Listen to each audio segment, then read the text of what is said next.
우리는 지금 계속해서 그리스도인의 참된 성장에 대해서 함께 배우고 있습니다. 하나님의 은혜로 구원받은 사람은요, 그 은혜가 그 사람을 양육한다고 했습니다.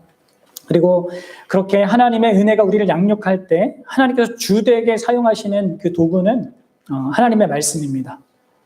그리고 그 도구를 사용하시는 주체는 성령 하나님이시고요, 우리와 함께 하신 성령 하나님. 그래서 우리의 신자의 성숙은요, 이 말씀과 절대로 떼어질 수가 없습니다. 하나님의 말씀을 가까이 하지 않고 그리스도를 닮아가는 성장을 가질 수가 없는 것이죠. 신자는 그리스도를 닮아가고 싶어하는 자입니다. 왜요? 그리스도를 사랑하기 때문에 그렇습니다. 그래서 말씀을 가까이 하는 것입니다. 우리가 그리스도를 알 수 있는 데가 어디예요? 말씀밖에 없잖아요. 이 말씀이 나에 관해서 증언하는 거다 하신 이 말씀이기 때문에 우리가 말씀을 가까이 하는 것이죠. 그래서 지난 시간 나눈 것처럼 갓난아이처럼 하나님의 말씀을 난 말씀 없이 못 살겠다 하는 자가 참된 신자입니다. 그리고 그런 신자에게 성경은 하나님의 말씀을 갓난아이처럼 순전하게 사모해라 이렇게 얘기하고 있습니다. 여러분들 이상하죠? 네. 본능적으로 그렇게 할 존재가 신자인데 그럼에도 불구하고 성경은 계속해서 온 힘을 다해 말씀을 사모하여 읽고 배우고 연구하고 묵상하고 암송하라고 합니다. 자, 그냥 듣는 것으로 끝내지 말고 진짜 여러분들 이것을 이렇게 하고자 하셔야 합니다. 그 여러분들 안에 그 본성이 믿는 사람 여러분들 안에 주어져 있습니다. 여러분들의 삶이 바쁘지만 해야 될 일이 아주 많지만 우선순위를 잘 조절해서 말씀을 먼저 가까이 하는 것들을 먼저 세우셔야 됩니다. 배우고 연구하고 읽고 묵상하고 암송하는데 시간을 들이셔야 합니다. 그게 신자로 이 땅을 사는 길이에요. 자, 그런데 우리가 이렇게 하나님의 말씀을 가까이 하는 가운데 우리가 좀 더 이 말씀을 기반해서 성장하기 위해서 반드시 해야 될 것 하나가 있는데 오늘 그것을 좀 다루려고 합니다. 그것은 바로 이 성경에 기초한 확신을 기르는 것입니다. 확신. 여러분들 우리가 흔히 사용하는 오늘도 오후에 우리가 성경 공부 시간 때 믿음에 대해서 배웠잖아요. 어떤 의미에서 좀 이렇게 표현을 할 수 있을 것 같아요. 이렇게 좀 달리 표현하면 믿음은 어떤 의미에서 내가 붙잡는 어떤 것이라 할 수 있습니다. 그런데 여러분들 확신이란 것은 무엇이냐면 나를 붙잡고 있는 어떤 것입니다. 이해가 되십니까? 그래서 여러분들 우리가 믿는 것에 대해서는 우리가 쉽게 어긋나게 살 수 있습니다. 그러나 내가 확신하고 있는 것에 대해서는 어긋나게 살지 못해요. 항상 그런 건 아닙니다. 때로 자신의 확신과 어긋난 생각과 말과 행동을 하지만 지속적으로 그렇게 할 수 없습니다. 내가 어떤 확신을 갖고 있으면 그 확신에 의하여서 사람은 움직여진단 말이에요. 그래서 여러분들 우리는 단순한 믿음이 아니라 그걸 넘어서서 확신을 길러야 돼요. 그리고 그 중요한 것은 우리가 확신하는 그 사실이 좋을 수도 있고 나쁠 수도 있잖아요. 그러니까 중요한 것은 그 확신의 근거가 되는 것이 바로 이 성경에 기반해야 한다는 것이죠. 여러분들 그런데 그 전에 한번 생각해 봅시다. 여러분들이 지금 확신하고 있는 많은 인생의 것들 좀 생각해 보세요. 주로 우리가 확신하고 있는 것, 인생은 이렇게 사는 게 좋은 거야, 이렇게 하면 내가 안전할 거야, 이렇게 하면 내가 행복할 거야, 여러분들이 나름 이렇게 형성된 거 있잖아요. 그것은 주로 주변 사람들에 의해서 형성되었습니다. 그렇죠? 그래서 여러분들 전통사회와 제가 현대사회를 자꾸 나누는데 우리가 항상 세상에 영향을 받기 때문에 그렇습니다. 전통사회에서는 어땠습니까? 주로 가족 안에서 이게 옳다, 가문 안에서 이게 옳다 그러면 그것을 확신하고 그렇게 살았어요. 내 마음이 달라도 주변 사람이 옳다고 하면, 좋다고 하면 그것을 좋은 거라고 생각하며 살았단 말이에요. 근데 현대사회는 어떻습니까? 그렇지 않아요. 오히려 이제 자신의 마음을 쫓아서 살라고 합니다. 마음의 갈망을 추구하며 살 때 그게 행복하고 잘 사는 거라고 얘기해요. 여러분, 근데 그것도 주변 사람들이 얘기하는 거예요. 그리고 그것 속에서 내가 갖는 확신입니다. 여러분들, 그러나 신자는 전통적인 사회에 속한 사람들도 아니고 그냥 자신의 마음을 따라가는 현대인에 속한 사람들이 아니에요. 신자는 하나님의 말씀의 기초를 두고 그 하나님의 말씀의 확신의 그 사실을 두고 살아가는 사람들이라는 거예요. 왜 그렇습니까? 사람들이 말하는 것이나 내가 말하는 것이 선과 악의 기준이 될 수 없기 때문에 그렇습니다. 오직 하나님만이 참되고 바른 것, 옳은 것, 선하고 가치 있는 것을 규정하고요. 악하고 잘못되고 그 죄를요, 규정하시는 분이십니다. 그래서 여러분들 우리는 오늘 사도 바울이 한 이 권면을 잘 들어야 돼요. 우리 다시 한번 읽어봅시다. 12장 2절, 로마서 12장 2절을 같이 읽어봅시다. 시작. 너희는 이 세대를 본받지 말고, 전통사회든 현대사회든 이 세대를 본받지 말고 어떻게 해야 돼요? 오직 마음을 새롭게 함으로 변화를 받아 하나님의 선하시고 기뻐하시고 온전하신 뜻이 무엇인지 분별하도록 하라. 아멘. 여러분, 이 본문은 우리에게 우리가 살아가는 동안에 우리는 항상 두 가지의 영향에 노출되어 있다라고 말하고 있는 것입니다. 하나는 뭐예요? 한 가지 노출은 뭐예요? 이 세대를 본받는 것. 하나님 말씀이 없는 사람들은 그냥 여기에 노출되어 있죠. 이 세대를 따라서 살아가는 거. 그리고 다른 하나는 뭡니까? 하나님의 선하시고 기뻐하시고 온전하신 뜻을 분별함으로 변화를 받는 것. 여러분들, 세상 사람들에게는 이 세대를 본받는 것밖에 없습니다. 그러니까 전통사회에서는 전통사회에 속해서 막 살아가는 거고, 현대사회에서 현대사회가 이렇게 굴러가는 대로 살아가는 겁니다. 그런데 여러분, 신자에게는 하나님의 뜻을 분별하며 살아가는 그 삶이 있어요. 여러분들은 지금 어디에 영향을 받고 있습니까? 이 일을 시편 기자가 이렇게 달리 표현한 거예요. 시편 1편 1절 2절 같이 봅시다. 어떻게 달리 표현하고 똑같은 얘기를 똑같이 하는 거예요. 구약이든 신약이든 언제나 하나님 동일하십니다. 또 신자가 어떻게 살아야 되는지도 항상 동일해요. 보십시다. 읽어봅시다. 시작.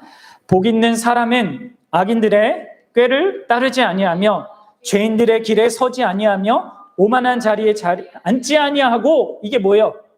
여기 나와 있는 악인들의 꾀를 따르고 죄인들의 길에 서고 오만한 자들의 자리에 앉는 것이 세상을 본받는 것이죠. 그렇죠? 그리고 하나님의 선하시고 기뻐하신 온전한 뜻을 분별하며 사는 것은 뭡니까? 2절에 얘기하는 것처럼 오직 여호와의 율법을 즐거워하여 그의 율법을 주야로 묵상하는 자로다. 네. 그럼 이 세상의 영향력과 하나님의 말씀의 영향력 아래 살아가는 그 사이에 있는 신자의 상태를 여러분 생각하셔야 합니다. 그리고 이 영향력에서 중립지대는 없어요.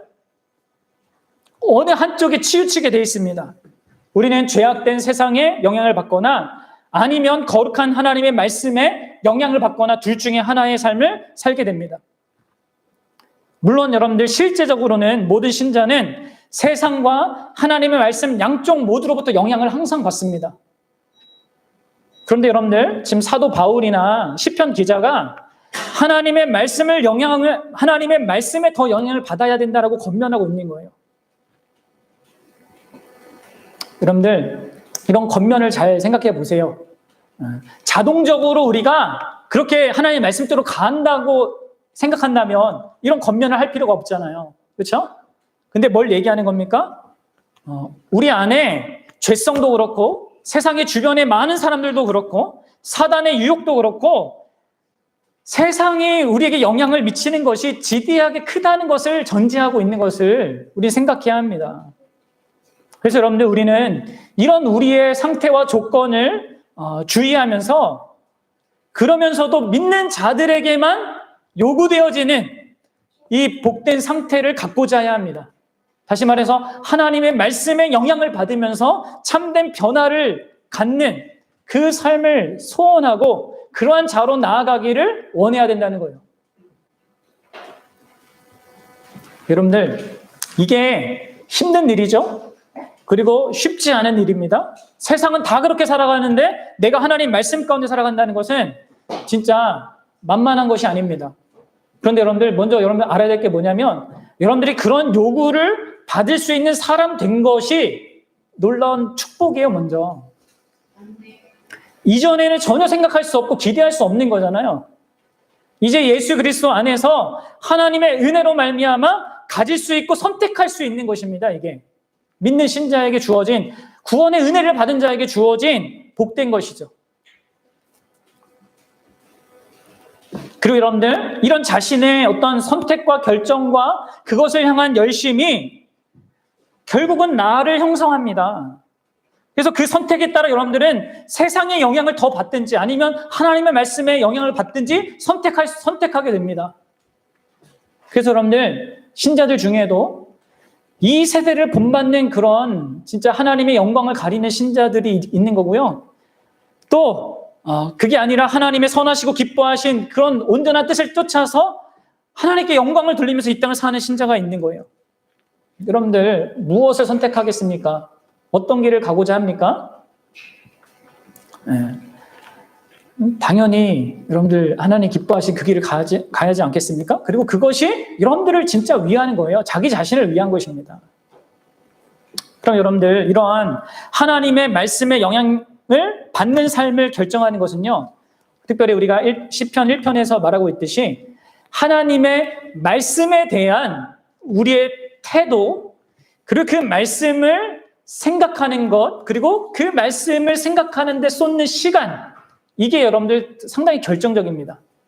이거는 여러분들이 지금 세상의 미디어나 유튜브나 넷플릭스 보면서 그 세상의 가치들을 막 수도 없이 이렇게 쏟아지는 것을 받고 그것 가운데 형성된 것으로 막 살아가려고 하는 그것이 너무 강력하기 때문에 사실 이런 것들이 우리에게 너무나 절실하게 필요합니다. 근데 여러분들, 말씀드렸죠? 이것은 참된 신자에게 주어진, 구원받은 하나님의 백성에게 주어진 놀라운 은혜예요. 그리고 그 은혜는요, 이렇게 시편 기자가 이 말씀에 대해 갖는 것으로 드러나는 것입니다. 여러분들, 한번 보십시오. 참된 신자가 말씀에 대해서 어떤 태도를 갖는지 보세요. 어떻습니까? 이 사람은 하나님의 율법에 대한 태도가 전혀 달라요. 참된 신자는 율법을 즐거워합니다. 하나님의 율법을 뭐뭐 해라, 하지 말라라는 어떤 규범집으로 보지 않습니다. 그렇죠? 내가 지키고 안 지키면 혼나고 하는 그런 것으로 보지 않는단 말이에요. 즐거워한단 말이에요. 기뻐한단 말이에요. 우리가 지금 누리는 하나님 나라에서도 봤듯이 이 하나님의 율법은 우리가 우리의 삶이라는 그러한 무대에서 조표와 박자표를 주는 거란 말이에요. 그리고 그 안에서는 내게 주어진 그런 성향과 어떤 나의 창의력과 자유로 그 하나님의 말씀을 자유롭게 실천할 수 있는 어떤 것으로 이 말씀을 본단 말이에요. 그러면 하나님의 말씀이 그렇게 여러분들에게 여겨집니까? 즐거운 것으로? 그럼 더욱이 생각해 보십시오. 이 율법은 은혜의 하나님이시고 선하신 하나님이시고 우리를 사랑하셔서 자기 전부를 주신, 자기 아들을 주신 그분이 우리를 위해서 하신 말씀입니다. 하나님의 명령이, 하나님의 모든 하라 하지 말라는 그 명령들이 그러한 사랑하는 하나님이 사랑 때문에 주신 말씀이에요. 우리의 유익을 위해서. 그렇기 때문에 신자는 그 말씀을 기뻐하는 거예요. 사랑하는 남편이, 그렇죠? 아내가 나 별을 따다줘. 그러면 어떻게 합니까? 그냥 별 따다주는 그 명령을 하는 것을 기쁨으로 듣죠. 기쁨으로 듣고 어떻게든 하고자 하죠. 못한다 하더라도 뭐 해보고자 하는 어떤 신용이라도 합니다. 그렇게 즐거워하는 것입니다. 하나님의 사람은 하나님의 말씀을, 하나님의 명령을 그렇게 즐거워합니다. 그리고 참된 신자는요, 이 율법을 곰곰이 생각하고 또 생각합니다. 그게 여러분들 묵상하다라는 말이에요. 여러분들 말씀을 성경을 읽는 것뿐만 아니라 성경을 계속 생각해야 됩니다. 묵상해야 됩니다. 삶에서 이 말씀을 적용하기를 염두에 두고 그 진리에 대해서, 그 의미에 대해서 깊이 생각하셔야 합니다. 그럼 팀 켈러 목사님은 이러한 묵상을 이렇게 비유했는데 한번 들어보세요.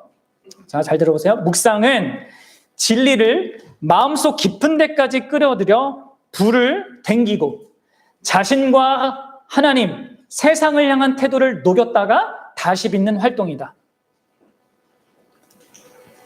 여러분, 진리의 그 불을 마음속에 끌어당겨서 하나님에 대해서 세상이 형성한 것, 나에 대해서 세상이 형성한 것, 세상의 어떤 역사와 현실에 대해서 세상이 주는 그런 것들에 대해서 녹여버리고 성경이 형성하는 어떤 그런 가치관과 중심으로 다시 빚는 활동이 묵상이라는 거예요.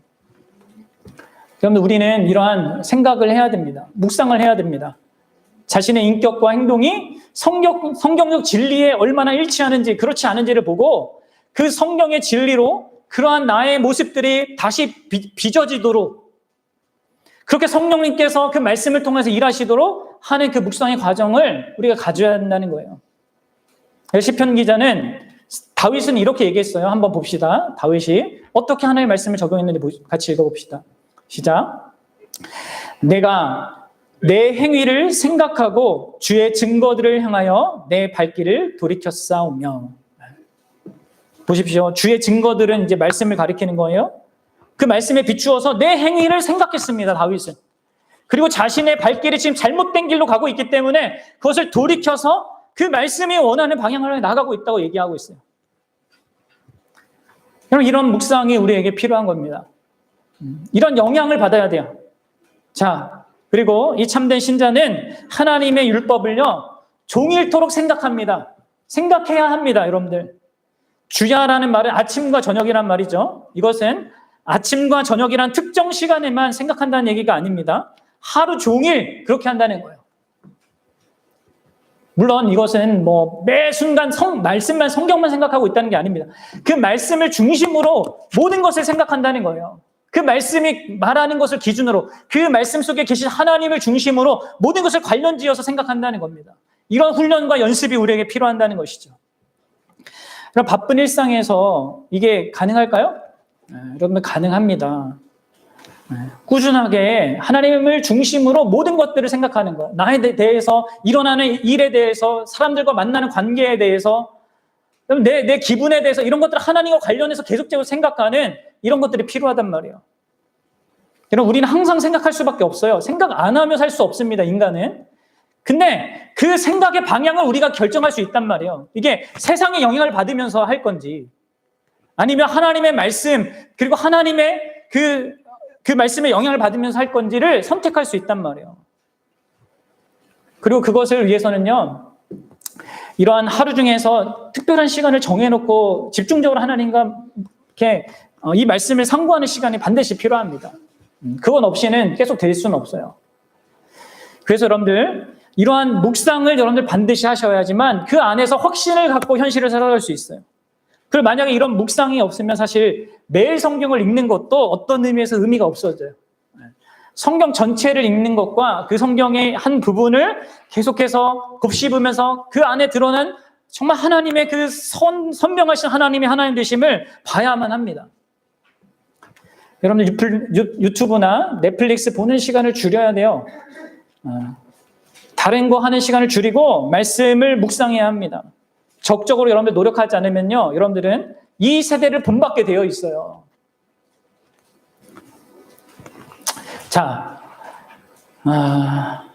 그런데 여러분, 오늘 특별히 로마서 본문에 보면 특이한 표현이 있어요. 뭐냐면, 우리가 마음을 새롭게 함으로 변화를 받아야 한다, 받아라, 이렇게 요구받고 있다는 거예요. 그럼 여기 뭔가 이상한 게 좀 보입니까? 한번 보세요. 뭐 이상하지 않습니까? 변화를 해라, 변화를 가져라가 아니라 뭐예요? 변화를 받으라고 있어요. 이게 무슨 말이에요? 능동태로 변화하여라가 아니라 수동태로 표현되고 있어요. 여러분, 수동태로 지금 명령이 되어지고 있거든요. 이 부분을 잘 생각해야 돼요. 왜냐하면 이것이 기독교가 갖는 변화의 특징이기 때문에 그렇습니다. 세상의 모든 종교는요, 그리고 자기개발서들은 다 자기가 변화시키는 거잖아요. 자기가 노력하고 애써서 자기를 바꾸는 겁니다. 그런데 기독교는요, 변화를 받는 거예요. 이게 뭘까요? 이걸 이해하려면 여러분들, 우리가 지난주에 봤던 고린도후서 3장 18절을 좀 볼 필요가 있는데 한번 거기 한번 보도록 합시다. 3장 18절 앞에 보세요. 같이 읽어보도록 합시다. 자, 여기도 변화하여라고 해서 수동태로 되어 있어요. 읽어보겠습니다. 시작. 우리가 다 수건을 벗은 얼굴로 거울을 보는 것 같이 주의 영광을 보매. 이거는 우리가 변화되는 방법이에요. 어떻게 변화될 수 있냐? 주의 영광을 봐야 돼요. 성령의 도우심으로 주의 영광을 봐야지만 그것을 보고 변화되는 겁니다. 그와 같은 형상으로 뭐예요? 변화하여. 여기가 변화하여가 변화된다는 거예요. 내가 변화를 막 노력하는 게 아니라 그 영광을 볼 때 그 영광에 비추어서 변화가 된다는 거죠. 수동적으로. 그래서 영광에서 영광에 이르니 그게 뭘로 가능하다고요? 주의 영으로 말미암느니라. 뭐예요? 주님의 성령을 통하여서 우리가 주님의 영광을 보게 되고 그로 말미암아서 변화를 갖는다는 겁니다. 이처럼 신자의 변화는 수동적으로 이루어집니다. 성령이 주도적으로 우리를 그리스도의 영광을 보게 하심으로 말미암아 변화를 갖게 되는 것이죠. 여러분 마찬가지 여기 로마서 12장 2절에 변화를 받는 것도 수동태입니다. 이것은 변화를 위해서 우리가 뭔가를 하라고 촉구하는 것이 아니라 우리에게 무언가가 행해지도록 하라는 거예요. 예를 들어서 여러분들 생각해 봅시다. 우리 보성이가 놀이터에서 막 놀다가 흙먼지를 막 다 투성이 돼서 집에 돌아왔습니다. 이제 엄마가 얘기를 하죠. 보성아 깨끗해져라 이렇게 얘기했어요. 무슨 말입니까? 이 말은 보성이가 비누와 물이라는 그 세척 기능 아래 자신을 두어야 한다는 얘기예요. 그렇죠? 땀과 먼지를 씻어내는 것은 비누와 물입니다. 스스로 그것을 땀과 이 먼지를 이렇게 해결할 수가 없어요. 비누와 물의 세척 기능 아래 자신을 두어야 합니다. 마찬가지로 우리가 우리 스스로를 변화시킬 수가 없는 것입니다. 오직 성령 하나님께서 우리를 변화시킬 수 있어요. 그런데 그 성령 하나님께서 주되게 사용하시는 것이 뭐라고요? 오늘 오전에도 얘기했잖아요. 하나님의 말씀인 거예요. 하나님의 말씀을 사용하시는 성령 하나님에 의해서만 우리가 변화될 수 있는 거예요. 그래서 마음을 새롭게 함으로 변화를 받으라라는 이 명령은 우리에게 우리 자신을 하나님의 말씀이 갖는 그 영향력 아래 나를 두어라 하는 얘기입니다. 한 지체가 자신이 하도 말씀을 안 읽어가지고 말씀을 전해지는 그 자리에 나를 그냥 갖다 놓았다 이런 표현을 했는데 그런 것과 같은 거예요. 이런 식으로만 우리는 성경에 기초한 그러한 확신을 여러분 기를 수가 있는 겁니다. 그리고 여러분들 여기서 변화라는 것은 뭡니까? 단순히 외적인 행동만 바뀌는 게 아니시죠? 아니죠. 뭐가 변화받는 거예요? 뭐가 변화받으라고 하고 있어요? 네, 마음이. 그렇죠? 마음이 새로워지는 거예요. 우리의 동기가 바뀌고 또 그 결과 우리의 외적인 행동까지 바뀌어지는 우리의 전 인격이 바뀌어지는 변화를 얘기하는 겁니다. 우리의 변화를 받아야 될 대상은 마음이에요. 우리의 지성과 감정과 의지. 이것들 다 포괄하는 우리의 중심부가 변화되는 길은요. 이 말씀에 나를 두는 거고 그 말씀 속에서 역사하신 성령의 역사에 그 사용하신 성령의 일하심 안에 나를 두는 겁니다. 그래서 여러분들이 이러한 변화를 갖고자 해야 되는 거예요. 아시겠죠?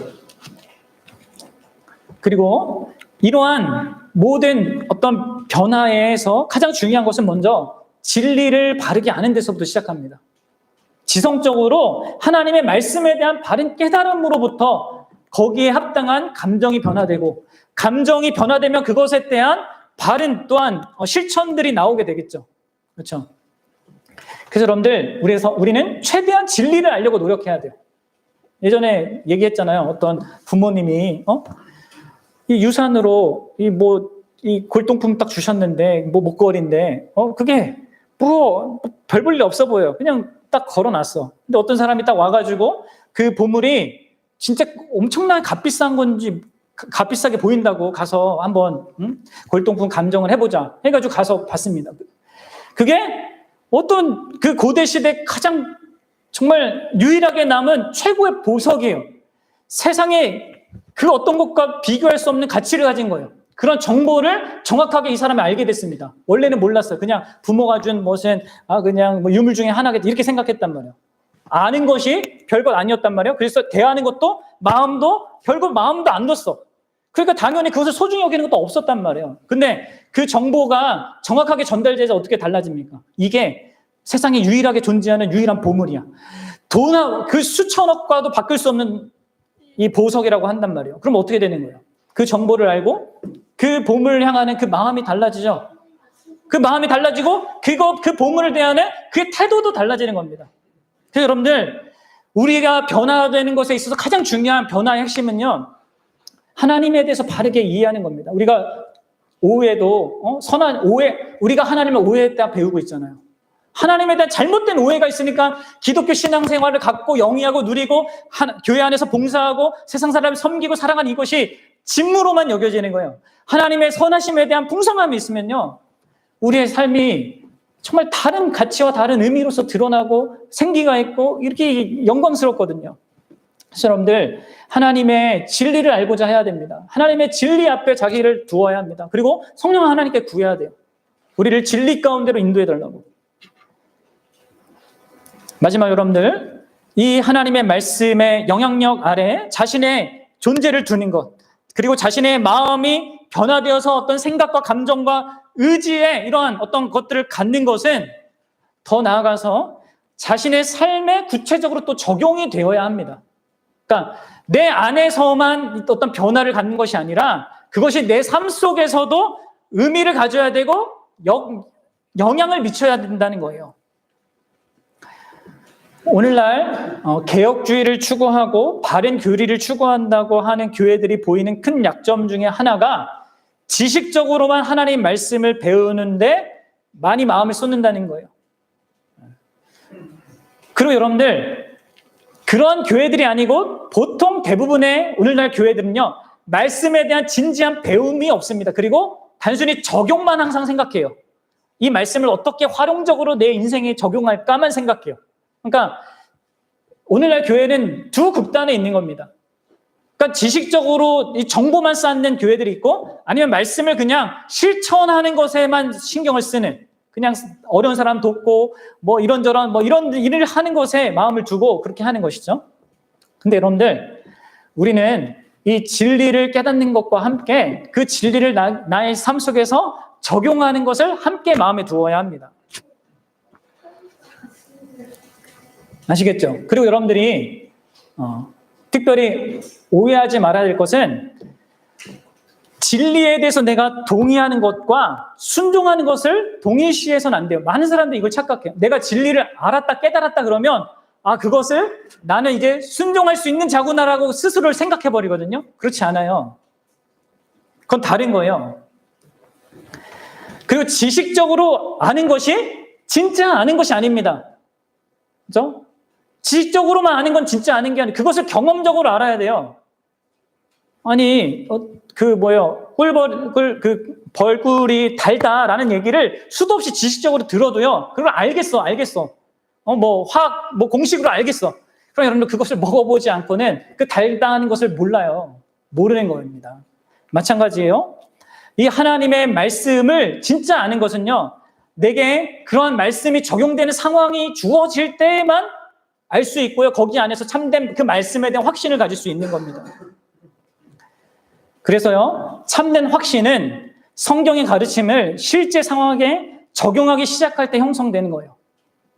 그래서 성경을 지속적으로 묵상하는 것도 필요하고, 이 묵상한 것을 삶 가운데 실제로 적용하는 것까지도 있어야지만 확신에 이르게 되는 것이죠. 그리고 이런 맥락에서 하나님은요, 우리의 모든 삶을요, 하나님의 말씀을 적용할 수 있는 그런 무대가 되게 하세요. 여러분들, 우리에게 주어진 삶은요, 하나님의 말씀을 적용해 볼 수 있는 그런 삶이에요. 기회를 하나님이 주시는 거라고요. 그래서 여러분들, 예를 들어서 생각해 봅시다. 예를 들어서 항상 기뻐하라, 쉬지 말고 기도하라, 범사에 감사하라, 이것이 그리스도 예수 안에서 너희를 향하신 하나님의 뜻이니라, 이 말씀이 있다고 봅시다. 그럼 이것을 암송하고 한동안 매일 되새기면서 여러분들 일상생활에서 한번 적용해 보려고 해보십시오. 성령의 도우심을 구하면서 그렇게 하십시오. 일터에서, 공부할 때, 여가활동에서, 쇼핑할 때, 운전할 동안에, 다른 사람과 만나는 동안에 이것을요, 적용해 보려고 하십시오. 여러분, 이 말씀을 적용할 수 없는 부분이나 상황은 없어요. 구체적인 여러분들 어떤 이 상황 속에서 항상 기뻐하는 거, 쉬지 말고 기도하고 범사에 감사하는 거, 그러면 이것을 어떻게 배울 수 있습니까? 이게 진짜 하나님의 뜻이고 이렇게 행하는 것이 우리에게 기쁨이고 복이다라는 것을 어떻게 배울 수 있습니까? 물론 마음으로 동의할 수 있다. 그렇게 해야 되겠구나, 알겠죠? 근데 여러분들이 특별히 기뻐할 수 없는 상황에 처하지 않고는 이 말씀을 제대로 알 수가 없는 거예요. 그렇죠? 특별히 여러분들이 감사할 수 없는 그런 상황에 처하지 않고, 감사하기가 힘든 그런 상황에 처하지 않고는 이 말씀을 배울 수가 없는 것이죠. 그것의 진정한 의미를. 그래서 여러분들 우리 인생 가운데 어려움이 있는 것이고, 기쁨이 없는 어떤 현실이 있고, 힘든 어떤 여건이 있어요. 모든 사람이 감사하지 않는 현실이 우리에게도 주어질 수밖에 없게 되는 거란 말이에요. 왜요? 이 말씀을 우리에게 이루시기 위해서. 사랑하는 여러분, 하나님의 말씀이 있고요. 그 말씀은 우리의 삶을 무대로 하고 있고, 우리가 적용하여서 그 하나님의 말씀이 진짜 정말 복된 말씀이구나라는 것을 깨닫고 확신을 갖도록 허락된 우리의 인생인 것입니다. 그래서 여러분들이 말씀을 알고 배우는 것과 그 말씀이 내 삶 가운데 적용되어지는 것을 긴밀하게 연관시켜서 생각을 하셔야 되고, 그 안에서 이 말씀으로 얻는 확신을 가지셔야 됩니다. 그러면 여러분들이 그 확신 가운데 살게 되는 거죠. 자, 이제 말씀 맺겠습니다. 여러분들이 오늘 말씀에서 반드시 기억할 것은요, 성경이 변화의 주된 도구입니다. 이 하나님 말씀이. 그러나 변화의 주관자는 성령 하나님이라는 것을 기억하십시오. 그리고 그 성령님께서는 성경을 적용할 기회를 우리에게 주시기 위해서 우리 삶의 환경을 또한 준비하신다는 것도 함께 기억하세요. 그래서 성령님은 우리를 그리스도의 형상으로 점점 변화시켜 가시는 것입니다. 그래서 여러분, 우리가 할 일은 뭡니까? 성령님이 우리를 변화시킬 수 있도록 그분의 주된 도구인 말씀 아래 우리가 있는 것이고, 그 말씀을 기뻐하고 주야로 묵상하는 가운데 그분이 성경을 통하여서 가르치시는 것을 일상생활에 적용하고자 하는 것입니다. 그러면 우리가 그게 진짜 이성적으로 내가 마음적으로 의지적으로 동의하는 그것이 실제적으로 내 삶 속에서 확신으로 나아가게 되고, 그 확신이 견고해지면 그 확신 가운데 우리가 인생을 확신과 멀리 떨어지지 않아서 우리가 살게 된다는 것이죠. 그래서 성숙해져 가는 것입니다. 그런 성경적인 그 확신의 근거 위에서 저 여러분들이 이런 복된 확신 속에서 성장해 가는 하나님의 견고한 그 말씀, 내가 경험적으로 아는 그 말씀 위에서 여러분들이 그렇게 성장해 갈 수 있기를 바랍니다. 같이 기도하겠습니다.